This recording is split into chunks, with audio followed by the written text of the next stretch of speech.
Buenas tardes, bienvenidos a este acto del Ateneo de Santiago. Es muy grato dar la bienvenida a los socios y también a los muchos no socios, y que si les gusta cómo funcionamos, pues a lo mejor se animan y se hacen socios. Siempre pueden. Vamos a presentar el libro de Valentín Carrera, El mundo desde abajo, y quiero justificar por qué intervengo yo en este acto, no solo como miembro de la directiva del Ateneo, sino presentando este libro con el que tengo una especial relación. En la página 39 declara el autor: con 16 años, es decir, en 1974, mis padres me enviaron a estudiar a Galicia. Y yo añado, allí, en el Instituto Gelmírez de Santiago, donde estamos en Caetano, tuve como profesor de lengua española en COU a quien por entonces comenzaba su carrera docente, José Manuel González Herrán, que soy yo. Por tanto, conozco a Valentín, y como conoce uno a quien ha sido alumno, es un conocimiento muy especial, desde hace más de 50 años. Lo recuerdo ya entonces como un excelente alumno que con esos 16 años ya destacaba por sus inquietudes literarias. En fin, alguna ocasión tuve de comprobar cómo empezaba a escribir bien y lo que ya se apuntaba. Perdimos luego el contacto porque ambos nos fuimos a otros sitios y volvimos a encontrarnos algunos años después ya en Santiago. En ese tiempo Valentín estudió filosofía en esta universidad, luego lo siento, difícil para encontrar. Luego se doctoró, empezó a trabajar como periodista, como se puede decir que comenzó a trabajar como viajero, porque para él el viaje es también un oficio. De hecho, él se identifica como escritor, jornalista y serio. Ha publicado libros, crónicas de viajes, como Antártida, Viaje al fin de los mundos, El viaje del Bierzo.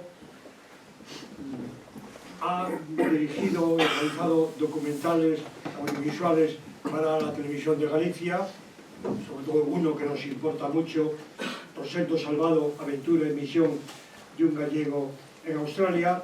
También ha escrito y publicado novelas, entre ellas una premiada con el premio Blancomor. Y ha editado las obras completas de Gil Carrasco, motivo por el que nos reencontramos hace algunos años, porque yo también me he ocupado como investigador en la literatura del romanticismo, y precisamente en torno a Gil Carrasco y de Bembibre tuvimos un segundo encuentro de algunos años que fue muy grato y que permitió que reanudase nuestra antigua relación. En agosto pasado, Valentín me llamó y me amenazó. Bueno, me anunció que me preguntó si podía pasarme el original de un libro que había escrito. Y yo lo acepté, por supuesto, y lo confieso no sin temor, porque tengo alguna experiencia, bastante experiencia, de haber leído inéditos, y sé que con escasas excepciones, los autores, sobre todo los autores no consagrados, que están empezando y piden consejo, generalmente no admiten otra cosa que el elogio entusiasta y la aprobación incondicional. Están convencidos de que han escrito uno de los mejores libros del mundo, y este especialista a quien le da a leer su libro va a decir exactamente eso. La verdad es que en este caso el posible temor, que yo no era muy alto porque, en fin, no se trataba de un escritor incipiente, ya tenía obra hecha, yo sabía algo, y suponía que sí redactaba bien a los 16 años, probablemente algunos años más redactaría mejor. La lectura fue muy grata y el libro, este libro que hoy presentamos, me pareció excelente. Y además, Valentín aceptó de muy buen grado las pocas sugerencias y leves propuestas de corrección que le hice en algunos puntos, en un libro que estaba muy bien escrito y que está todavía mejor escrito, porque en este tiempo, desde agosto hasta ahora, el libro ha sufrido o se ha beneficiado de relecturas, de correcciones, escrituras, y nos encontramos con una obra excelente que no, por casualidad, ha obtenido el primer premio Altair, de una editorial barcelonesa dedicada a libros de viajes, por razones que enseguida diré. Este es el libro que vamos a presentar Patricia Gil y yo, y que, de acuerdo con el autor, de común acuerdo, hemos querido, también atendiendo a su propia sugerencia, de que, aunque digamos algunas cosas de carácter general, lo planteemos como una conversación con él, que le preguntemos, le planteemos algunos puntos y detalles del libro que nos han interesado o que nos han llamado más la atención. Pero antes quiero comenzar destacando lo que a mí me parece el aspecto más importante y más novedoso del libro. Este es un libro de viajes, pero en realidad es un libro de varios viajes. Por una parte se cuentan, se explican con todo detalle los viajes de Rosendo Salvado a mediados del siglo XIX a Australia, y también se cuentan los viajes ya a comienzos del siglo XXI de Valentín, siguiendo las huellas de Rosendo Salvado. En un momento determinado, él dice en la página 24, Salvado y Serra, su compañero de viaje, el otro fraile que con él hizo la misión, son viajeros, y este es el cordón umbilical que me une a ellos. Y se pregunta, ¿y si viajara yo también a Australia tras las huellas de ese extraño y desconocido gallego? Y de hecho el libro cuenta tanto los viajes de Rosendo Salvado como los viajes de Valentín siguiendo a Rosendo Salvado. Y lo que hacen esos viajes es preparar y escribir este libro. De manera que el libro se inscribe en una tendencia cada vez más frecuente, sobre todo en narrativa, no siempre bien resuelta en muchas novelas, pero en este caso muy bien resuelta en este libro de viajes, este ensayo, que es escribir un libro contando cómo se ha hecho ese libro. De manera que aquí tenemos estas distintas facetas que se van entremezclando. Los viajes del misionero decimonónico, los viajes del investigador y periodista del siglo XXI, y las dificultades, las dudas, los problemas que tiene al escribir ese libro, que es, en el fondo, un ejemplo, y perdonen la pedantería, de metaliteratura, de literatura que habla de la literatura. Un libro de viajes que habla de cómo se hace, no solo un viaje, sino cómo se hace un libro de viajes. Bien, esta es la, digamos, introducción que yo quería hacer, y a partir de aquí, Patricia y yo vamos a irle planteando a Valentín algunas cuestiones que él, si nos hace caso, les explicará a ustedes para que sepan lo que es este excelente libro. Los secretos. Patricia. Bueno, yo antes de nada, dar las gracias a Valentín por contar conmigo hoy, porque no tengo mérito alguno para estar aquí, pero bueno, he leído el libro y lo he disfrutado mucho.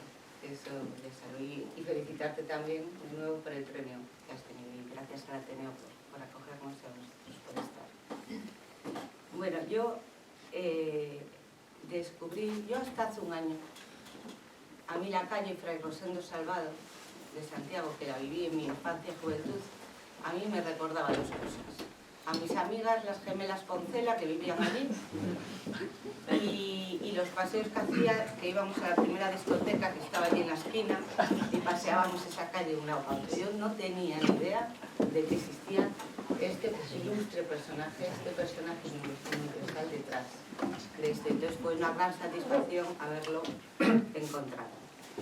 Voy a leer una frase que dice Valentín en el libro sobre, yo creo que sobre él, sobre su método de trabajar, y yo creo que de vivir, que dice: viajar para ver, ver para ver. Es que estoy con esa época de las gafas que no sé si veo mejor con ellas o sin ellas. Viajar para ver para comprender, comprender para compartir.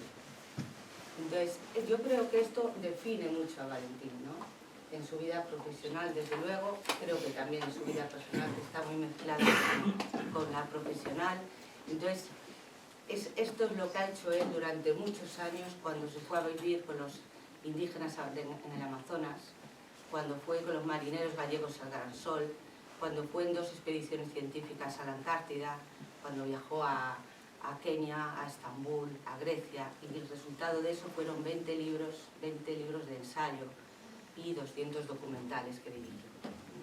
Entonces nos situamos también ante otro personaje que desde luego yo creo que ha hecho un periplo admirable bajo esa ley de escribir para comprender y compartir. Entonces a mí lo que más me fascinó de este libro, pues o lo primero, ¿no? Fue el descubrimiento de Rosendo Salgado. El descubrimiento, yo no me imaginaba que en la Galicia del siglo XIX, en Tui, hubiese un personaje tan universal, tan polifacético y tan humano, y con tantas cualidades que las he escrito aquí para no olvidarme alguna, y seguro que Valentín dirá alguna más, ¿no? Pero era curioso, políglota, hablaba 10 idiomas, entre ellos 2 de los aborígenes. Filólogo, escribió 2 diccionarios de la lengua aborigen en Australia. Homeópata, dicen que el primer homeópata australiano. Curandero médico. En el botiquín, el prestigioso botiquín, llevaba sal de Madrid y aceite común. Aventurero, viajero, escritor, navegante, aficionado a la astronomía. Llevaba un telescopio y aprendió a ver las estrellas de esa zona del sur, ¿no? de abajo, porque vemos a veces solo el arriba o abajo, depende de donde estemos en todas las facetas de la vida, ¿no? Agricultor y ganadero profesional. Sastre ocasional. Enseñó a las indígenas a coser para hacerse las ropas. Teólogo. Dibujante de mapas. Dibujó el mapa que había desde Perth hasta la Misión, que ahora nos dirá Valentín que estoy allí, pero que ya hay una carretera, no había carreteras. Emprendedor. Humanista ilustrado. Antropólogo, pionero de los derechos humanos en Australia y del siglo XIX. Músico, un gran músico, compositor, y tocaba el piano y el órgano. Fraile benedictino y misionero. Entonces yo ahora me pregunto, tú que seguiste esas huellas, sus pasos, que has investigado, que has leído sus memorias, que has leído sus diarios, y puede ser que su correspondencia, ¿con qué características te llamaron más en la figura de Rosendo? Bueno, me vais a permitir primero que empiece dando las gracias al Ateneo, a su presidente que nos acompaña, a todos vosotros y vosotras. Siento los que estáis de pie, mis disculpas porque, bueno, vais a tener que aguantar ahí como bercianos que sois algunos, y veo muchas caras amigas, lo cual pues para mí es una muestra de afecto extraordinario, y ese sacrificio que hacéis de no estar viendo el partido de la Champions y estar hoy aquí en este... No, siempre el partido de la Champions. Siempre el partido de la Champions. Espero que acabemos a tiempo. Entonces, Entonces, realmente es un placer y en particular quiero dar las gracias al profesor Díaz Fierros, que es la máxima autoridad, creo que se puede decir así, en Rosendo Salvado, y de cuya documentación y sus consejos también me he valido en la serie de televisión que podéis ver en la plataforma agalega.com. También está aquí un compañero al fondo que acompañó a Fraga en el primer viaje que hizo a Perth. Don Manuel, que era una persona muy curiosa y que leía mucho, en algún momento mandó allí a un miembro de su equipo y pregunte usted si se sabe algo de ese señor, de ese Fray Rosendo de Tui, que o sea, él sabía quién era, nadie más que él. Entonces, efectivamente, este enviado detectó que existía la misión de Nova Nursia, Nova Nursia en gallego, y se estableció el primer contacto y a poco tiempo Fraga hizo una visita a Nova Nursia. Bueno, ojalá eso hubiera sido, digamos, un guiño que nos permita hoy estar aquí, porque de ahí vino después la celebración del segundo centenario en el año 2014. Salvado nació en 1814, ese segundo centenario que se celebró en San Martiño Pinario, pero realmente, como bien decía Patricia Peña, Rosendo Salvado es una calle. Punto. Hoy os comento una anécdota, ¿no? Antes de entrar en materia. Hoy fui a una librería, no a una cualquiera, a una concreta, que seguramente todos habéis visto por lo menos desde fuera, que está en los bajos de San Martiño Pinario. San Martiño Pinario, donde estudió, donde se formó Rosendo Salvado. Si no hay otro sitio en Santiago de Compostela más significativo en la vida de Rosendo Salvado y de los benedictinos que San Martiño Pinario. También el profesor Monterroso, miembro de este Ateneo, me ayudó con su bibliografía sobre San Martín, ¿no? Entonces me acerqué a esta librería que lleva el nombre de la monja viajera, Egeria, que era de mi tierra, del Bierzo, o eso dicen. Y entonces dije, mire, venía a presentar este libro, llevaba una guía de lectura que ha hecho la editorial, y la señora, sin más, le dijo, no, esto aquí no nos interesa. Yo me quedé un poco descolocado y dije, vamos a ver, estamos en San Martín Pinario, esto es una librería religiosa, y yo le quería hablar de un monje benedictino, ¿no? No le vengo a vender pornografía, ¿no? Y además no le vengo a vender nada.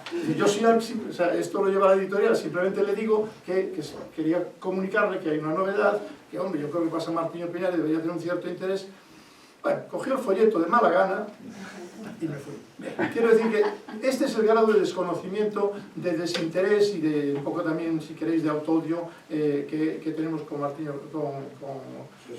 San Martín Pinario también, que lo destrozamos repetidamente, ¿no? Nosotros no, el que fuera, pero que tenemos con un personaje de la talla de Rosendo Salvado. Pero antes de entrar en materia, yo quiero agradecerle a José Manuel González Torrán las palabras que ha dicho y además voy a aprovechar para sacarle los colores y avergonzarlo aquí delante de todos vosotros ustedes, ¿no? Porque lo que no sabe él es que yo en mi archivo personal conservo dos documentos secretos de los que ahora va a tener conocimiento. Y lo cual demuestra que efectivamente no era un alumno habitual, no solo eso, sino que teníamos una relación alumno-profesor verdaderamente intensa. Yo creo que había una comunión intelectual muy profunda. No había nadie en aquel momento que te hablara de estructuralismo, de Saussure y de lingüística como lo hacía aquel entonces joven profesor que comenzó sus pinitos literarios con un cuento, y este libro me lo regaló él, porque si yo lo tengo es porque él me lo regaló, y es del año 72, por lo tanto estamos hablando de que me lo regaló en el año 74, y yo lo conservo con mucho cariño.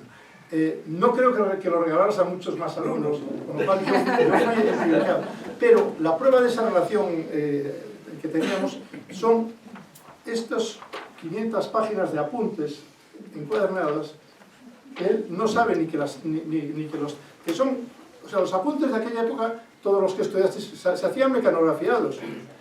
Bueno, estos son los apuntes del profesor González Serrán, de la asignatura de Lo hiciste lengua. tú, lo hiciste tú. No, unos nos los dabas tú y otros los mecanografiaba yo. Había copias que nos dabas tú, o sea, yo qué sé, sustrato o sustrato, no sé, superlativo o relativo, la concordancia, el verbo, o sea, estoy hablando de 500 páginas, no, 500 no, 400 páginas, con añadidos aquí, ya habíamos descubierto el futurismo. Bueno, todo esto es de COU, o sea, ¿cómo es posible que en aquel curso aprendiéramos tanto? Bueno, pues de aquellos polvos, estos lodos, querido José Manuel, este es tu primer libro, y te daré una copia si la quieres, porque yo esta la quiero seguir conservando, porque es un tesoro, y aunque no lo he consultado después asiduamente, alguna vez sí que lo he consultado, y sobre todo creo que ese pozo sembrado en aquella época quedó ahí, ¿no? En aquella época, aquel curso que tuve además a profesores de la talla de don Benito Varela Jácome o de don José Manteiga Pedrares. Estamos hablando de personas que eran un faro, estamos hablando del año 74, aún no había muerto Franco, y algunos de los que estáis aquí no habéis nacido o andabais en Tacatá, o sea que otros ya estabais por el mundo adelante, ¿no? Entonces quería darte las gracias, José Manuel, porque esa conexión, no sé si intelectual, desde luego personal, la hemos tenido siempre. Y Patricia, por su conocimiento directo de Australia, y porque además es una gran lectora y también escritora, me parecía que su opinión me interesaba, y el mismo día, la misma semana que le entregué el manuscrito a José Manuel, se lo entregué a Patricia y le pedí su lectura y sus opiniones, y ese es el motivo de que hoy los dos aquí me acompañen. Entonces, quedan dadas las gracias y hablamos entonces de Rosendo Salvado. ¿Cuál era la pregunta? Que de todas las facetas de Rosendo, ¿cuáles son las que más te sorprendieron en ese viaje que hiciste? Porque a Rosendo lo conociste en el 14. Sí. El libro lo publicaste, primero hiciste el documental, ¿no? Entonces fueron muchos años de convivencia también con Rosendo. ¿Cuáles son las facetas que más te impresionaron? Yo creo que sí. Sacarías? La pregunta es difícil, pero pero si tuviera que resumir en un rasgo la personalidad de Rosendo y por qué, digamos, a mí me acabó enamorando, subyugando, es la absoluta fuerza de voluntad, la determinación, o sea, la entereza, que es una persona inquebrantable, ¿no? Pues esa no estaba en la lista. Es decir, todo eso son, son caras de un poliedro, de un diamante tremendo, porque Rosendo Salvado es realmente poliédrico. Yo creo que es la serie que hice para Televisión de Galicia, el título que le propuse era O Humboldt galego. Para mí es un personaje equiparable a Humboldt. Si hubiera nacido en Berlín, tendría la talla de Humboldt. Si hubiera nacido en Inglaterra, sería como Livingstone, porque era contemporáneo de Livingstone. Claro, Livingstone publica Livingstone es el misionero, el que descubre las fuentes del Nilo. Estaba en Sudáfrica, al tiempo que pasa por allí Rosendo Salvado. Yo en el libro simulo un encuentro, explico, porque el libro es novela de no ficción, es decir, no engaño con los datos, lo que cuento es lo que he visto y lo que he podido documentar, ¿no? Por lo tanto, imagino que hay ese encuentro, un encuentro que podría haber ocurrido. Entonces, Livingstone publica su libro de memorias con Murray, que era John Murray, el gran editor de viajes y de todo londinense, la guía Murray, imprescindible en todo el siglo XIX, y automáticamente el libro de Livingstone arrasa en todo el mundo. Rosendo Salvado lo publica en Italia 4 años antes que Livingstone, en italiano, para que lo leyera el Papa, porque él quería que lo leyeran en Roma, ¿no? En una editorial allí pequeñita de Londres, y no se entera nadie. Es decir, esa es un poco la diferencia, ¿no? Entonces yo creo que Humboldt es el gran humanista hay tres, esta frase se la he tomado al profesor Miguel Fierros, hay tres grandes benedictinos en la historia de Galicia, ¿no? Fray Martín Sarmiento, también de mi pueblo. Hoy están saliendo muchos bercianos, porque Martín Sarmiento, que os lo atropellan los gallegos, pero nació en Villafranca del Bierzo, o sea, por dejar claro, luego hablaremos del eucalipto también, pero por dejar claras algunas cosas, ¿no? Entonces, Fray Martín Sarmiento, Fray Benito Jerónimo Feijó, que se forma en el monasterio de Samos, al que Rosendo Salvado irá años después, dos personajes de una talla tremenda por su obra, que además las tuvieron tiesas con la Inquisición, y el tercer gran benedictino es Rosendo Salvado. Entonces, que Rosendo Salvado haya sido un gran desconocido, pues me parecía que era la ocasión de contar esta vida. ¿Por qué hacer este libro? Bueno, pues porque Rosendo Salvado, aunque hay bastante publicado en Australia, el fondo bibliográfico, bueno, inabarcable, es decir, en España es menos, pero hay mucho, hay tesis, hay trabajos, o sea, casi todo en inglés, o sea, hay mucho trabajo publicado sobre Rosendo Salvado. Pero en España prácticamente es desconocido, ¿no? Eso creo que somos todos.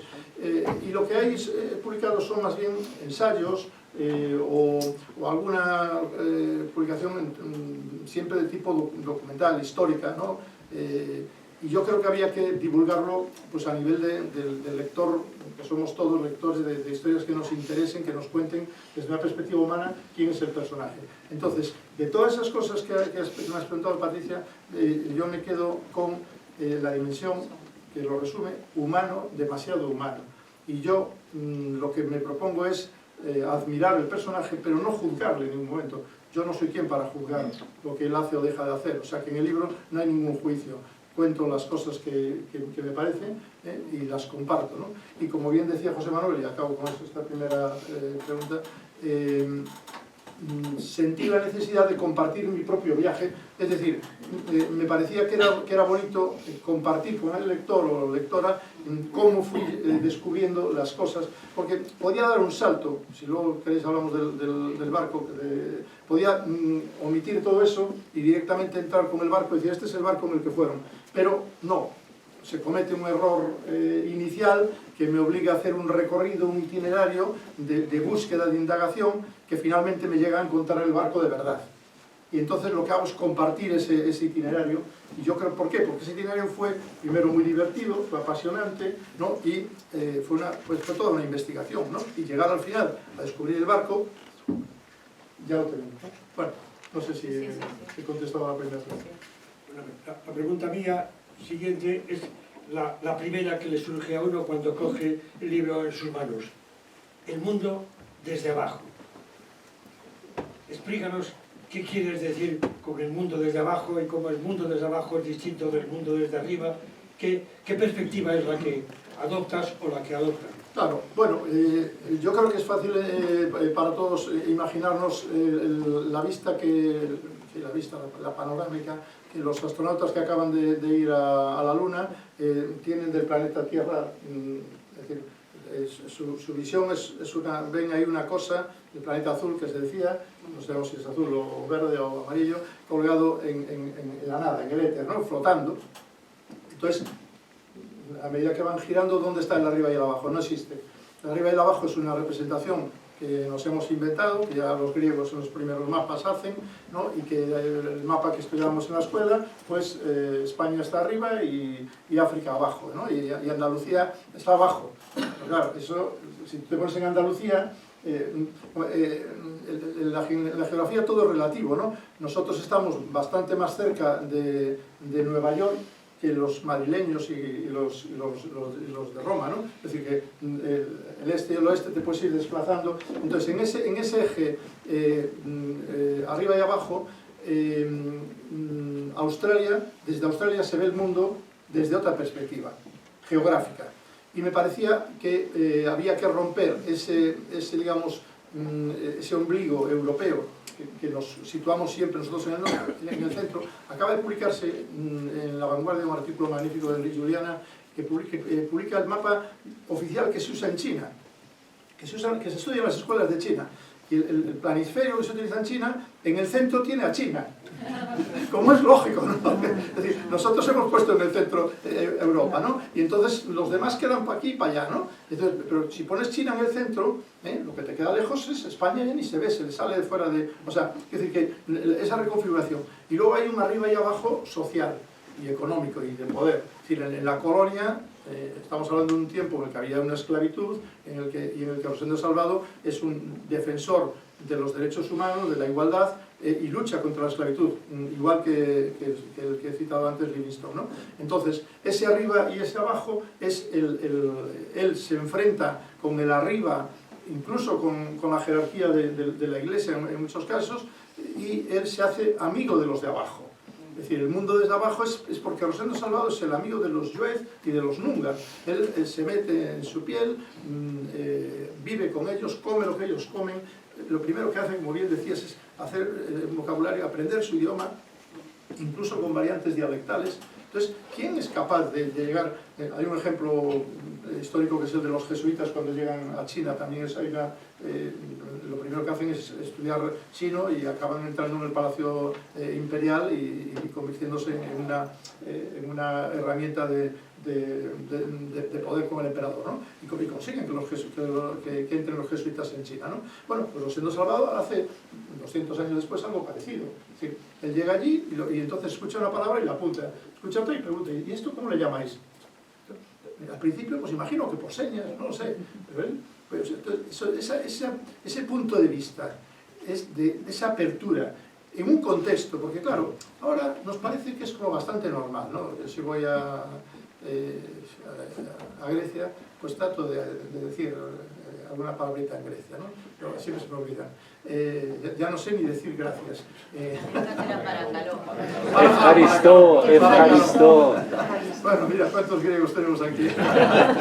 Entonces, pero en aquel momento el contexto era muy exclusivo y excluyente y muy elitista. Es decir, la colonia era los soldados y gobernadores, en fin, los comerciantes, la burguesía procedente especialmente de Inglaterra, de Reino Unido y también en parte de Holanda y de otros países, y luego estaban toda la masa que llamaríamos proletario, los salvados contemporáneos de Marx, el proletariado, que en aquel caso no eran, ni siquiera llegaban a la categoría de proletariado, que eran los delincuentes, ladrones, asesinos, putas, busconas, o sea, todo lo peor de cada casa que mandaban allí, porque Australia era un penal, los mandaban a todos allí, ¿no? Ese era el segundo estrato. Y por debajo de esos había un tercer estrato, peor todavía, que eran los aborígenes, los indígenas, que los colonos consideraban subhumanos, les llamaban sin alma. Entonces no tenían alma. Entonces, y en ese contexto llega Rosendo Salvado y dice, no, todos los seres humanos somos iguales, estamos todos creados por Dios, somos iguales en dignidad.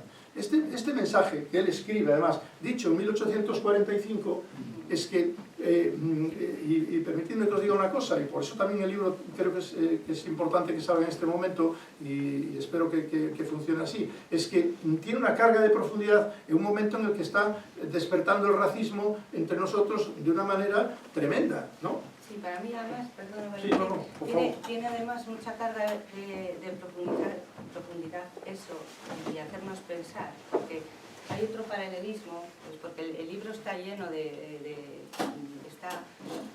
muy rico en comparar con la historia universal, con personajes, ¿no?, de coetáneos y anteriores, y hasta uno posterior, ¿no? Pero hay un paralelismo entre la figura de Rosendo Salvado y Darwin, ¿no? Son coetáneos.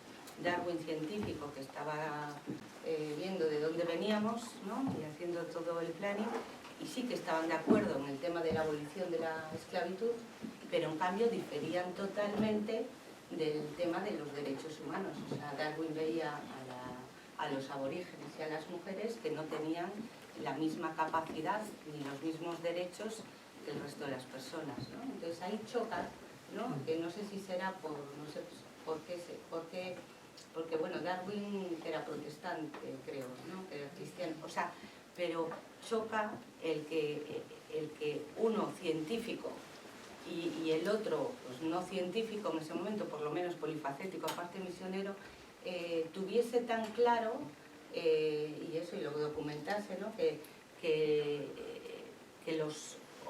que las mujeres y que los aborígenes eran personas con igual derechos y capacidades, ¿no? Él lo tiene muy claro, y lo que a mí me subyuga de este personaje es cómo se adentra en un mundo absolutamente desconocido. Yo creo que esto podemos contarlo porque tiene cierto interés, ¿no? Es decir, la primera parte del libro lo que cuento es el viaje, ¿no? Cómo va desde Londres, desde el puerto de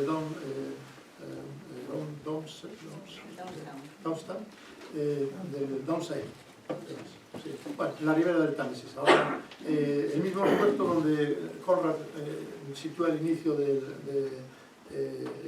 corazón de las tinieblas, ¿no? Bien, cuento la primera parte del viaje. Y tengo que añadir que ahí he tenido una información valiosísima, que es el diario que el propio Rosendo Salvado escribe a bordo durante 4 meses. Cuando estuve allí en Nueva Norcia, el Father Davis, que lo cito en el libro con agradecimiento, que es el monje archivero y bibliotecario, estaba acabando la transcripción de los diarios de Rosendo Salvado, que yo los pude examinar con unos guantes blancos allí, con mucho cuidado, estuvimos leyendo y tal, ¿no? Bueno, entonces, esa transcripción al inglés la tiene prácticamente completa, yo se la pedí y me dijo, hombre, no se la puedo dar entera, mi trabajo de 20 años aquí con letras minuciosas, y al final del libro hay una página, se produce una página para que veáis, para que el lector vea la letra de Rosendo Salvado, ¿no? Pero usted pídame lo que necesite que yo se lo doy.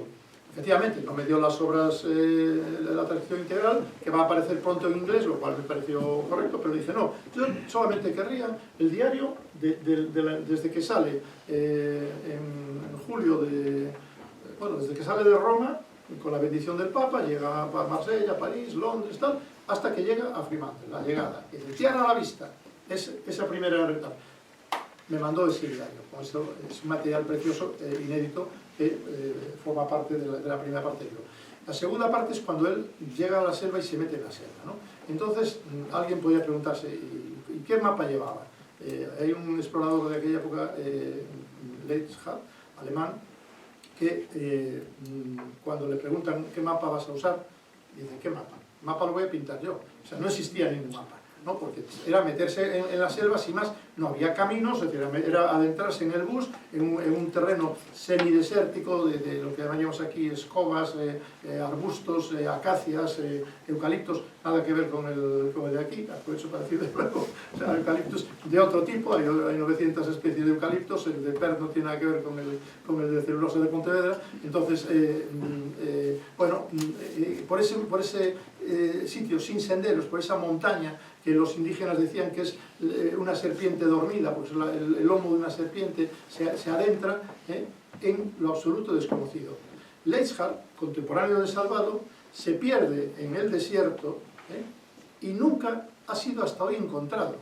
Iba él con un equipo de 10 personas, con un rebaño de ovejas, cabras, pertrechos, armas, y desaparece en el desierto. Ha habido varias expediciones posteriores en busca de la expedición de Leitchhardt. Se lo ha tragado la tierra y no ha sido encontrado nunca. Es un misterio como hasta el barco de Franklin ha aparecido allí en los mares del Ártico, ¿no? Bueno, lo cual demuestra la dificultad de adentrarse en las tierras del bus australiano, ¿no? Entonces él se adentra. ¿Y quién va? Pues van. En principio el obispo manda una delegación de 5, una misión de 5, uno se pone enfermo, entonces van 4 misioneros, Rosendo Salvado, José Serra y otros 2 más franceses, todos ellos benedictinos, 4 misioneros. Hasta ese momento barbilampiños, afeitados, porque sabemos que iban afeitados porque dicen en sus memorias, al poco de estar en la selva tuvimos que dejarnos la barba porque nos confundían con mujeres. Entonces, lo cual quiere decir que iban afeitados. Es decir, que en el barco se afeitaban. Con este tipo de detalles voy construyendo, decir, igual que se afeitaban, podemos llegar a saber, por ejemplo, pues que llevaban un rifle, porque en algún momento se producirá un suceso luctuoso, que no os lo cuento para que leáis el libro, claro, si os lo cuento todo. Entonces sabemos que llevaban una escopeta, claro que sí, pero no nos lo dice nadie. Como no nos dice, pero sabemos que llevaban un altar portátil, por ejemplo, porque un altar portátil. Y en el poco equipaje que llevaban, pues es un carro de bueyes y les manda el logrado de la colonia 2 ayudantes y se adentran en el bosque. O sea, imaginad esta escena. Esto es al mes de haber llegado allí. O sea, no es que llegue y se toma tiempo y esto, no, al mes está ya adentrándose en la nada, en busca de unas tribus que se suponía que era lo único que se sabía, que eran caníbales, antropófagos y que eso iban dispuestos al martirio, porque a él también uno de los motores que le mueve es la fe, es decir, tiene su motor permanente es, él le va a evangelizar, ¿no? Así como Darwin iba a hacer ciencia, él hace ciencia y hace antropología y hace música, pero hace música para evangelizar y hace antropología para evangelizar a los ¿no? Ese es su motor, ¿no? Bueno, entonces se adentran, caminan de noche, porque de día el sol es abrasador. O sea que encima la expedición va de noche, van avanzando y al segundo día los 2 ayudantes dicen que tururú, no, se dan la vuelta y los dejan solos a los 4, ¿no? Entonces ese momento mágico, yo me imagino a los 4 misioneros allí, con el carro de bueyes, con todos los pertrechos, llevan algo para comer, para hacer ahí un poquito de harina, para hacer unas galletas que hacían, no sé qué, bueno, qué tal. Vino de misal, ¿eh? Llevaban vino de misal, porque decían misal, o sea, llevaban vino de misal, por supuesto, la patena, el cáliz, los hábitos, la estola, llevaban todos los elementos, el hábito, tal, una reliquia de una imagen de la Virgen del Carmen, otra de San Telmo que le habían dado en Tui, es decir, o que llevaba él desde Tui. Bueno, y entonces, en mitad de aquello, en ese anochecer, ven que detrás de cada árbol, de cada eucalipto, hay un indígena allí agochado, ¿no? Mirando. Entonces, la palabra que se me ocurre, no sé si está permitido en las normas de estilo del Ateneo, es que están acojonados, ¿no? Es decir, o sea, es que, o sea, miedo, no, lo siguiente, ¿no? Es decir, lo primero que se ven rodeados de tal, y dicen, no, es que somos la cena de la tribu, esta noche somos la cena de la tribu, ¿no? Los 4 allí, ¿no? Y entonces, yo ahí, el mundo desde abajo, lo primero que pienso es que, ¿quiénes son los extraterrestres? Porque los que están allí, los naturales del país, son los indígenas, son los yuez y los nongas, y acaban de llegar 4 señores que son marcianos, extraterrestres, que llegan allí, caen así de la nada, y lo primero que hacen cuando tienen miedo es que sacan el altar portátil, lo plantan en el carro y se ponen a hacer unas cosas raras. Claro, a nosotros esas cosas raras no nos parecen raras porque hemos visto desde pequeñitos en la iglesia que cuando vas a un tal, siéntese, levántese de rodillas, no sé qué, con tal. ¿No? Y entonces, pero eso, imaginando en ese contexto, y se ponen a hacer los 4 esas ceremonias, ¿no? que las raras, el mundo desde abajo son las de ellos, los otros tenían las suyas, pero ellos estaban no sé, como dicen los de Canga, ¿no? Ellos estaban no sé, pero los extraterrestres no. Y entonces, y cantan, y se ponen a cantar. Porque los benedictinos cantan maitines, cantan vísperas, cantan completas, o sea, tienen 6 horas al día que cantan, y luego cantan siempre en el barco y van cantando, y Rosendo la nota. Todo esto que os estoy contando no me he inventado nada, o sea, todo lo cuento, está documentado, bueno, pues imagino yo, ¿no? Lo de los señores ahí guardados detrás de los árboles es fácil de imaginar, ¿no? Bien, y en ese momento se acercan lanza en ristre, los guichis que le llaman con esas lanzas y armados hasta los dientes 3 o 4 hombres y los rodean, ¿no? Los niños ahí escondidos, agarrados a los brazos de las madres y tal. Y en ese momento entonces Rosendo coge un poquito de aquella harina que tiene, hace una especie de pan, no sé qué, una masa, y le echa azúcar, ¿no? Y se la ofrece. Entonces desconfían, recelan, ¿no? Aquellos guerreros semidesnudos, claro, los pelos, por todos los demás que habían tenido contacto con ellos, vuelvo a decir, considerados subhumanos, sin alma, más próximos a los monos que otra cosa. Eso es con lo que se está encontrando allí, pueblos nómadas muy primitivos. Los pueblos, las tribus australianas son las civilizaciones más antiguas sobre el planeta Tierra. Y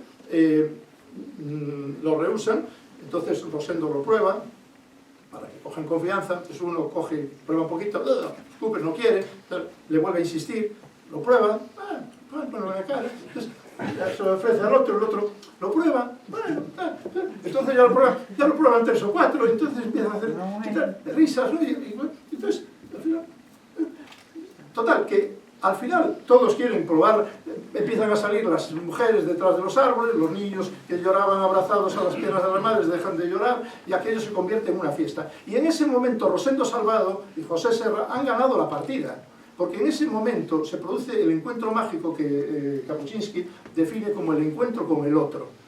Cuando hablamos del racismo, esta es la piedra, la clave de arco para entender el tema. Es decir, dice Kapuscinski que en el encuentro con el otro solo hay 2 posibilidades.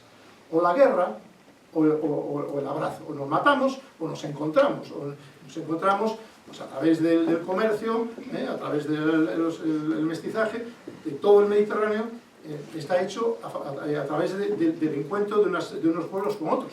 Y también toda la historia está construida a base de guerras, ¿no? Y de destrucción de una tribu contra otra. Por lo tanto, en ese momento Salvado tiene muy claro que ese otro distinto, que es el indígena, que es el subhumano, es igual a él. Y empieza y se hace una fiesta. Y al día siguiente, los indígenas empiezan a cortar ramas y les ayudan a ellos a hacer la cabaña. Y eso para mí es el punto mágico, es decir, cómo él se gana el favor de los indígenas y a partir de ahí se convertirá en el amigo de los Yuez y de los Nungar, y donde otros hubieran guerreado, donde los colonos hubieran ido con un grupo de granaderos y a golpe de, como hemos visto en tantas conquistas, en la India o en donde sea, Rosendo lo resuelve mediante el abrazo, mediante la canción. Entonces les enseña a rezar, empiezan a cantar, les enseña y acaba cosiendo trajes. Bueno, eso es un poco... Has aludido ya un par de veces de pasada al gran motivo de Rosendo Salvado, el eucalipto. Todos sabemos que Rosendo Salvado ha sido acusado, según tú vas a explicarnos enseguida, injustamente, de habernos traído esa plaga que son los eucaliptos, la fake news que aún perdura. Desmiéntela. Bueno, no sé si en este punto debería pasar la palabra al profesor Rial Fierros, que es el verdadero especialista en el tema, pero bueno, con la venia. Con la venia. Bueno, yo en el libro llego a la conclusión de que existe la eucaliptofilia y la eucaliptofobia. Así lo describo. Entonces, ¿qué es eucaliptofilia? Es decir, ¿por qué podemos querer y amar los eucaliptos? Bueno, porque en la selva, dice Rosendo y lo describe, el eucalipto les da de comer, o sea, comen raíces o comen el jugo, es medicinal, facilita leña. En los grandes eucaliptos, dice, ¿cuántas veces he dormido en el hueco de un eucalipto? O sea, que me sirve de cama y de habitación. En los huecos de los troncos se acumula el agua y la absorben con unas pajitas, o sea, son como pequeños manantiales. Como no querer al eucalipto, les da sombra, les protege, todo eso, ¿no? Y eucaliptofobia es lo que tenemos aquí en Galicia por otras razones bien distintas. La cuestión es que hay en torno a 900 especies de eucalipto en el mundo. Yo no vi en toda la zona de Perth, y recorrimos hasta Albany, hasta el sur, hasta el Valle de los Gigantes, no vi ningún eucalipto globulus, que son los que tenemos aquí en Galicia para producir madera. Esos están en la zona o bien de Nueva Zelanda o en la zona este, es decir, en Sydney. Pero cuando decimos el mismo país, claro, la zona este es 4.000 kilómetros de Perth. Es decir, es como si me dicen que hay eucaliptos en Moscú, que viene siendo la misma diferencia desde aquí a Moscú, ¿no? Entonces, oiga, que haya un árbol en Moscú no justifica que lo haya aquí. Entonces, que exista en Sydney no quiere decir que exista en Perth. Entonces, lo que sí hay es 2 hechos históricos muy diferentes y distintos en casi 150 años. Uno es que con la llegada de los navegantes europeos, Cook, Bougainville, Malaspina, todos los que van viajando, van cogiendo muestras de botánicas, se hacen los grandes álbumes de herboristería que dan origen a los jardines botánicos en Madrid, en París, en Londres, es decir, y los grandes potentados quieren tener esos árboles de prestigio, que eran árboles monumentales. Entonces, los primeros eucaliptos que se plantan en Galicia los plantan el Marqués de Riestra en La Caeira en Pontevedra, el Pardo Bazán en Meirás, etc. Es decir, son eucaliptos suntuarios similares, o de la misma familia, que uno que tenemos aquí en la Alameda de Santiago, que conocéis todos, el árbol de los enamorados, le llaman, no sé por qué, desde el cual se ve muy bien la catedral, que es un árbol realmente monumental. Eso, es decir, entonces Rosendo manda a un sobrino suyo un puñado de semillas de un eucalipto que está documentado, de lo que se plantó alguno en Vigo y en cerca de Tui, pero nada, una cosa totalmente simbólica, decorativa, pues como los indianos traían palmeras y magnolias o camelias. O sea, ese es el concepto de... No tiene nada que ver con que en el año 1950 y tantos, de 5 creo fue, se crea la empresa nacional de celulosas, que se planta en Pontevedra, que empieza, por cierto, trabajando con pino. Hay un error en el libro que me corrigieron la semana pasada en Pontevedra. Yo digo que empieza con eucalipto, no, empieza trabajando con pasta con pino, y cuando se dan cuenta de que es más rentable el eucalipto, porque ya en Portugal se estaban haciendo plantaciones masivas del eucalipto globulus, que es el maderero, en ese momento se importa el eucalipto a Galicia, y a partir del año 1963 se producen las grandes repoblaciones de eucalipto en Galicia, con las consecuencias que todos sabéis, y esos incendios terribles como el de Petrograo, que arrasó hectáreas, causó muchas muertes, y que llevó al gobierno portugués a prohibir el eucalipto, cosa que en Galicia todavía no ha ocurrido. Más allá de esa polémica, ¿qué tiene que ver todo eso con Rosendo Salvado? ¿Estaréis de acuerdo conmigo? Que nada. Entonces, yo creo que esa parte que vamos a decir, el eucalipto en Galicia, lo introdujo la empresa Celulosas de Pontevedra a partir de los años 50. Y Rosendo Salvado creo que lo dejamos con otros méritos que tiene, que son realmente... Pero la Wikipedia, habrá que corregirla, dice Rosendo Salvado que introdujo el eucalipto en Galicia. Mentira, es una fake news. Estamos de acuerdo con eso. Vale. Pues NIAF, la primera empresa que trajo el eucalipto aquí. Bueno, es NIAF. Es NIAF. Es decir, por lo tanto, yo creo que ese capítulo era importante. Y cuando hablé con una especialista forestal allí en Perth, en la Universidad de Perth, que cito en el libro, bueno, me corroboró esos puntos de vista, dijo, no, es que en toda Australia ha tenido problemas importantes de incendios forestales, bueno, pues en California, o sea, en todas partes, no quiere decir que la plaga es la que es, ¿no? Pero bueno, pues que Australia es un clima semidesértico.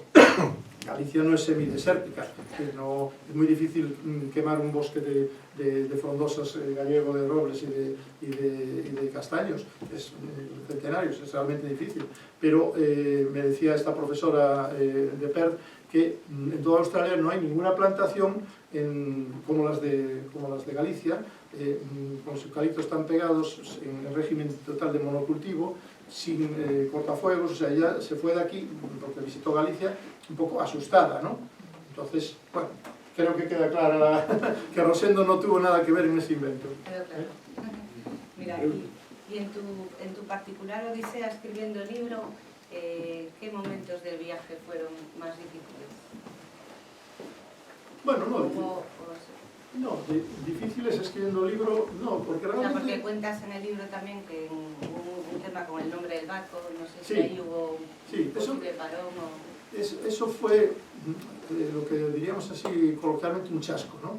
Es decir, claro, esto lo cuento aquí, por favor, que no se enteren en la televisión de Galicia, cuando hicimos la serie para la televisión de Galicia, ya dijimos antes, la podéis ver en la plataforma galega, son 4 capítulos de media hora, ¿no? Y entonces, bueno, estás trabajando, para la televisión se trabaja a un ritmo distinto que para el libro, ¿no? Es decir, es como un atleta que se prepara para 100 metros vallas, que viene siendo una serie de televisión toda prisa, y otro atleta que se prepara para la maratón. escribir un libro pues es una maratón, es una carrera de fondo que requiere otras fuerzas, ¿no? Dosificarlas de otra manera. Entonces, cuando estás haciendo el libro y saltando vallas, pues las vallas, si no te ve el árbitro, se puede saltar por arriba, por abajo o bordear, ¿no? Es decir, entonces, bueno, pues teníamos que encontrar el barco en el que iba, que era sabíamos que era una fragata de 3 palos, ¿no? Y Rosendo Salvado lo dice claramente, Isabel o Isabela. Pues la Isabela, pues venga a buscar la Isabela, ¿no? Claro, buscas y hasta encuentras, ¿no? En fin, hay que retorcer un poquitín la realidad y acabó apareciendo la Isabela, ¿no? Y entonces encontramos una lámina del barco de la Isabela que había ido documentada perfectamente, se correspondía con las características que buscamos y que había ido en la expedición de Franklin, de Ross, anterior a de Franklin, al Polo Norte, era un ballenero adaptado, total, que esa lámina que encontramos tan bonita sale en la serie de televisión de Galicia documentada, porque había que poner fotos, en televisión son imágenes, ¿no? Entonces, yo no me quedé muy contento y cuando acabé la serie de televisión y entré y puse a trabajar con el tema, y esto es lo que contaba, es decir, lo que decía José Manuel, es decir, cuento en el libro cómo fui averiguando las cosas que eran necesarias, ¿no? Y ese es el punto de inflexión. Entonces, pues, no, este barco no puede ser, nos precipitamos, ahí hay un error y yo tengo que saber de verdad cuál era el barco en el que iba, ¿no? Y entonces voy a otras fuentes, al diario que me dan desde Perth, y resulta que el nombre del barco no es Isabel ni Isabela, sino Elizabeth. Qué sencillo era, ¿verdad? El huevo de Colón. Ya, pero hay que verlo, ¿no? Y nadie, por supuesto, nadie nos lo advirtió. Dice, no, hombre, que Rosendo se tomó la licencia de cambiarle el nombre a la fragata, cosa que no se puede... Si el barco se llama Pepito Pérez, no le vas a llamar Pepita o cambiarle, no. Pues él, bueno, lo adapta, a ver, en su mezcla de gallego, español y italiano, que mezclaba mucho los idiomas, y en el diario Los Mezcla, que es un castrapo muy sui generis, y en aquel momento tampoco es que estuviera tan fijado, y bueno, él pues pone el barco Elizabeth, Isabela, era un poco tradición oral, ¿no? Bueno, pues la Isabela la encontré en los archivos, en los registros de Joyce, en el Museo de Greenwich en Londres, está todo digitalizado y muy accesible, y allí encontré... a su vez, en Perth, la Universidad de Perth tiene completamente digitalizada la hemeroteca, como aquí la Biblioteca Nacional, hay una hemeroteca, o galiciana tiene... Entonces, solicité qué barcos habían, porque teníamos la fecha de llegada del barco. Entonces, parte del proceso tuve que empezarlo al revés. Es decir, bueno, no sabemos qué barco salió, pero ¿y si sabemos qué barco llegó? Y entonces, como sabíamos la fecha de llegada, escribí a la biblioteca de Perth, sí, en la Perth Gazette, era el periódico de la época, en 1846, enero de 1846, porque pasan la noche vieja desembarcando, había llegado algún barco a Fremantle. Efectivamente, aparece en la Gaceta de Perth. Ha llegado, la típica noticia de las revistas de los periódicos de puertos, ¿no? Ha llegado al puerto de Fremantle la fragata Elizabeth al mando del capitán Morris con los siguientes pasajeros. Obispo John Brady, que era el que mandaba la expedición de los irlandeses, eso de salto no lo he contado, pero bueno, Rosendo iba con una expedición de 28 misioneros, 21 misioneros y 7 mujeres, 7 monjas, y entonces pone la lista de pasajeros y ahí está Rosendo Salvado. Pero no solo eso, sino que nos dice más datos, que el barco llevaba médico, que llevaba otros pasajeros, que sabemos su nombre, o sea, una serie de detalles. Y desembarca lo siguiente, pum, empieza una lista de las cosas que desembarcan, ¿no? Paños, escobas, telas, herramientas, palas, que al día siguiente o a la semana siguiente, en los tiempos de la colonia, los comercios, los stores de Perth y de Fremantle ya ponen unos grandes anuncios: ha llegado el barco tal, cargado de no sé qué, por ejemplo, cargado de vino de Madeira y de Oporto, eso sí que está documentado, y además lo cita Rosendo, que lo cargan en Sudáfrica, un cargamento de vino de Oporto y de Madeira. Entonces, ya sabemos todo lo que llevaban. Con lo cual yo lo que hago es, cuando llego a tener esa fuente de datos, reconstruyo la historia y me imagino el momento en el que ellos embarcan. Y cuando embarcan todo eso, porque si llegan allí con eso, sabemos que lo han embarcado, ¿no? Y entonces embarcan un rifle, y embarcan vino de misa, y embarcan una imagen de la Virgen del Carmen, y otra de San Telmo, y un breviario, que luego se come el perro en la selva. Es decir, sabemos todas las cosas, las vamos sabiendo, ¿no? Entonces, bueno, es decir, de atrás para adelante en ese...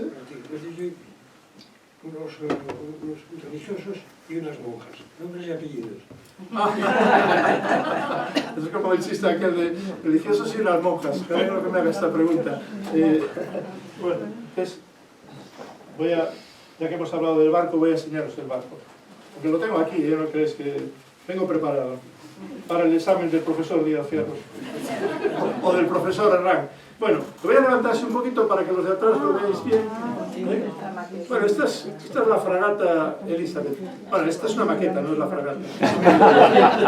Isabel o Isabel. Entonces, ahora yo os digo, os invito a pensar en este barco, por cierto, de dimensiones prácticamente iguales al Beagle de Darwin, porque comparé las dimensiones de los dos barcos y es prácticamente igual al Beagle de Darwin, ¿no? Entonces, vamos a ponerlo ahí, vamos a poner aquí al lado del libro, que se ve que José Manuel se lo ha leído y lo tiene ahí marcado.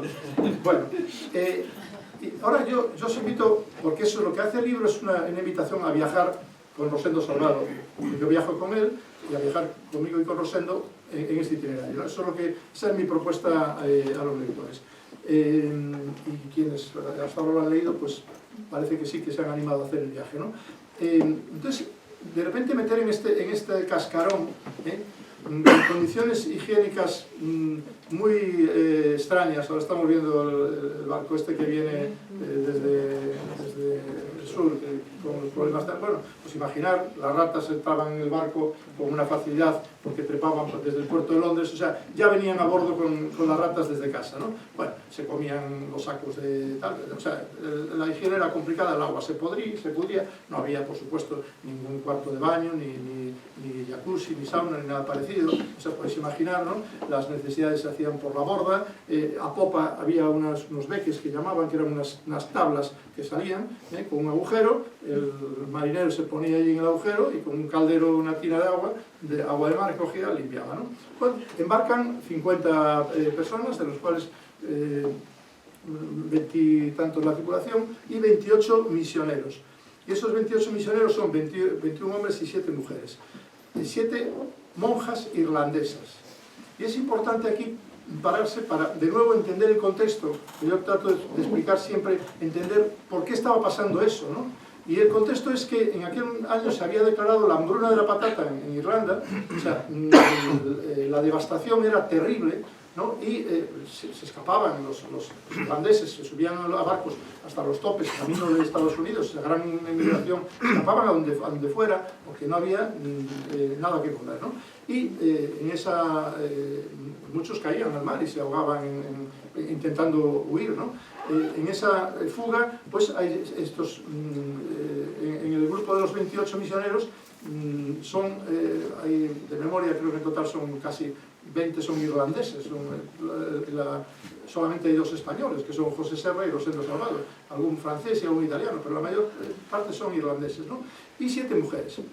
Rosendo, que es muy cuidadoso y que además sabemos que tenía una sensibilidad, no voy a decir feminista, pero sí por la igualdad, porque, por ejemplo, luego él en la colonia, en la misión de New Norcia, es el primero que da un puesto de trabajo a una mujer, a una radiotelegrafista, y cuando le dice el gobernador, dice, pero hombre, una indígena, ¿qué vas a decir? Le contesta, Mary es la mejor radiotelegrafista de toda la colonia.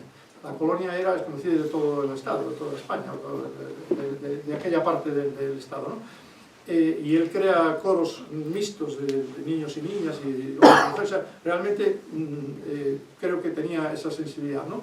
Pero suben al barco y entonces Rosendo anota en su diario los nombres de los expedicionarios. John Brady, que era el obispo, el que presidía, Donovan, O'Reilly, Salvado, Serra, la lista de 21, y luego añade, y 7 monjas irlandesas. Sí, que me he leído. Y entonces, aquí ya estamos ante un problema que es el problema de la...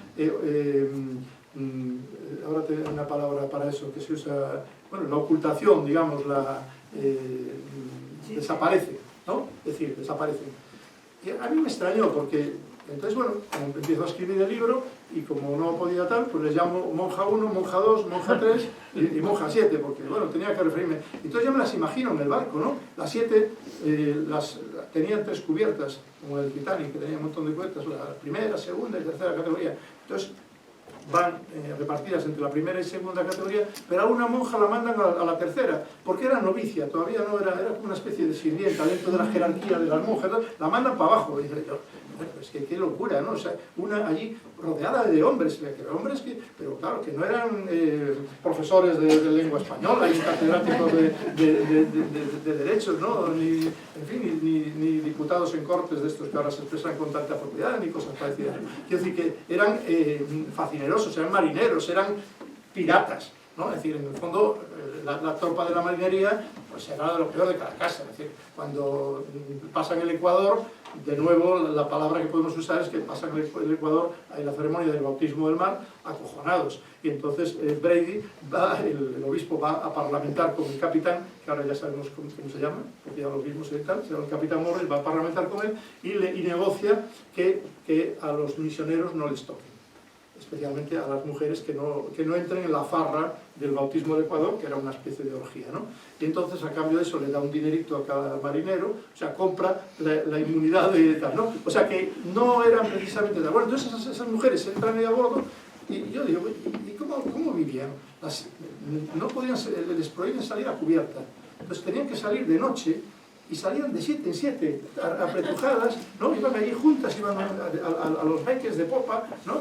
Y había algún marinero ahí mirando a ver si adivinaba. O sea, pues claro, el barco se prestaba a cualquier cosa dentro de ese microcosmos totalmente invasivo, ¿no? Es decir, una gran presión, ¿no? Bueno, entonces durante una parte del libro las 7 monjas que viajo con ellas como monja 1, monja 2, monja 3 y en algún momento me planteo que tengo que levantar el velo de la identidad de las monjas. No es posible que acabe este relato sin saber yo y sin contarle a los lectores quiénes eran esas monjas, ¿no? Entonces, de nuevo, entro en un trabajo de investigación que fue realmente muy apasionante y muy divertido. Sigo el hilo de las hermanas de la Misericordia. Claro, otra vez las trampas lingüísticas. Rosendo Salvado lo traduce como hermanas de la Merced. No, es hermanas de la Misericordia. Entonces, contacto con el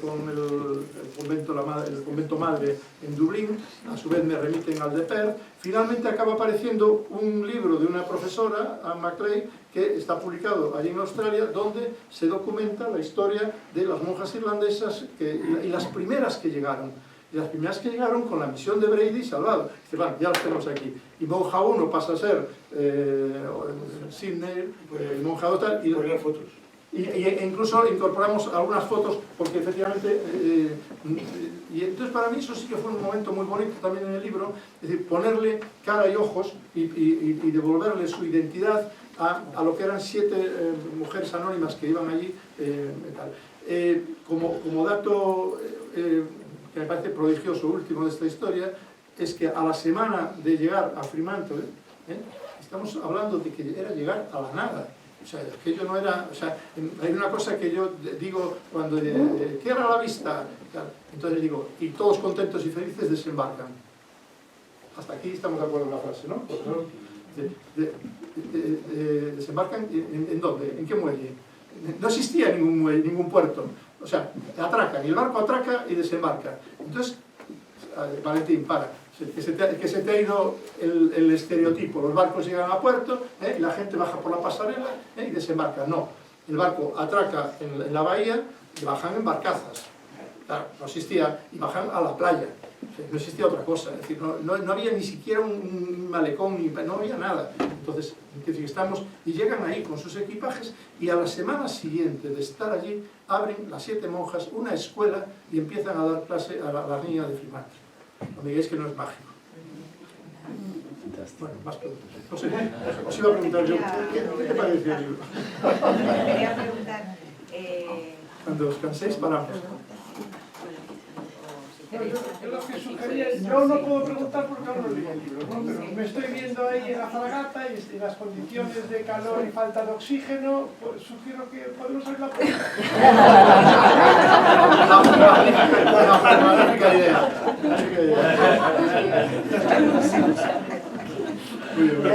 No, te quería preguntar ya por dar esa visión un poco más así también de Rosendo. ¿Tú por qué crees que realmente fue el mayor desafío para él? Si fue el entorno de estar ahí conviviendo con los bebés, comiendo gusanos, bebiendo del eucalipto, comiendo lagartos o la bola que le pasaba el indígena, que la masticaba el primero y después se la pasaba a él porque no tenían, había hambruna, o sea, tampoco tenían que comer. O un poco como el desafío con Europa de demostrar que esas civilizaciones eran las civilizaciones de abajo, pero igual de importantes que las de arriba, o la oposición o las peleas que pudiese tener con la jerarquía eclesiástica. Yo creo que lo más triste y horroroso para Rosendo es esto último que acabas de decir. Es decir, él allí en el bus era feliz, se realizaba, se entregaba en cuerpo y alma a su misión. O sea, realmente yo creo que está en su plenitud humana, productiva, creativa. O sea, yo creo que él ahí es un hombre feliz, ¿no? Pero las páginas más negras de la misión, ya no se la es igual. Las páginas más negras son las que se corresponden con algo que también es fácil de entender, que son miserias humanas, que no le tocan a él directamente, pero que él tiene que vivir y luchar contra ellas. Y es algo tan viejo como el ser humano en la Tierra, y que ahora aquí nos suena muy reciente, pero que es antiguo, que es la corrupción. Es decir, en el John Brady, el obispo, por decirlo rápidamente, para no alargarnos, el obispo que preside que dirige la misión, que es enviado por el Vaticano al frente de la misión, John Brady, yo le llamo el blandito, el gobernador de la colonia le concede, no me acuerdo, son 200 acres de tierra para que establezcan allí la misión, y no sé qué. Los registra en el registro de la propiedad de Perth a su nombre. Con eso lo explico ya todo. Es decir, el obispo pone... Y entonces hay un pleito, pero claro, las cartas desde Perth, una cosa que yo imagino, por ejemplo, una escena, está Rosendo allí, ha mandado desde la selva una carta a su madre en Tui. Fijaros que esto es prodigioso, 1846. ¿Por qué correo? Pues la carta llega a Tui, la carta llega a su madre, se conservan las cartas que él mandaba desde Fremantle, ¿no? Lo cual me parece increíble. Entonces, no sé si habrá sido peor remedio que la enfermedad. Bueno, entonces las cartas entre Perth, Fremantle, entre Australia, entre esa parte y Sydney, que eran en barcos correo que iban costeando, podían tardar 4 o 5 meses. Las cartas que a Europa venían al principio por fragatas como esta, por Sudáfrica, y tardaban 4 meses en llegar a un consignatario de Londres, que a su vez las tenía que remitir a Roma para que llegara la carta al Vaticano. De suerte que cuando el Vaticano manda algunos dineros de ayuda, pues se pierden por el camino, siempre se los distrae tal, a la misión nunca llegan. O sea, tiene ahí unos enfrentamientos muy tristes con este tema. Todo eso está documentado en la correspondencia y es tal el nivel de corrupción que John Brady es destituido y degradado por el Vaticano. Es decir, llega a saberse todas las chapuzas y cosas así, y el Vaticano lo expulsa. O sea que realmente, y eso yo creo que esa página tuvo que ser muy dolorosa para Rosendo Salvado, es decir, que su propio compañero sobre ese tema en el libro paso muy de puntillas, pero bueno, realmente sí que hubo alguna página negra. Y yo creo que realmente de todo lo que, a ver, habría que explorar, hay más de 10.000 cartas en el archivo de Minorsia, ¿no? Yo he hecho un esfuerzo de contar la vida, lo que más parece más importante de Rosendo, en 300 páginas, pero realmente daría para hacer, no sé si 10 o 20 libros contando, porque en este libro se cuenta el primer viaje, aunque luego se cuenta el primer año en la selva, pero es el primer año. Pero la vida de Rosendo Salvado, la vida de Rosendo Salvado atraviesa todo el siglo XIX, muy paralelo a la de la reina Victoria de Inglaterra, son más o menos de la misma época y de la misma longevidad. Llega a ser, él participa en el Concilio Vaticano, que entonces no era el primero porque todavía no ha habido el segundo, pero el Concilio Vaticano, y llega a ser el abad vitalicio de Nueva Rusia, más veterano, más decano de todos los obispos, arzobispos, cardenales y abades de toda la cristiandad. O sea que él realmente conoce a 3 papas. Por tanto es un personaje que su vida daría para contar mucho más de lo que cabe en esta ¿Va a haber sesión. más o no? Bueno, ya veremos, ¿no? Bueno, no sé si queréis alguna otra cosa. Yo creo que ha sido más que suficiente. Este es Rosendo, porque además esto, por si alguien lo dudaba, es una fotografía auténtica, no es una ilustración imaginada. El libro, otra cosa que no ha dicho él y hay que ponderar, tiene unas ilustraciones interesantísimas reproduciendo manuscritos, grabados, etc. Y entre otras una galería de retratos de Fray Rosendo, que ahí le vemos con la pinta que tendría entrando en la selva. Y solo una última cosa. No Sí, pasa. solo una última cosa antes de cerrar, que le había brindado a José Manuel que lo dijera él, pero me ha dicho que no, que me corresponde a mí. Hoy acaba de salir la segunda edición, lo cual me parece... Muchas gracias.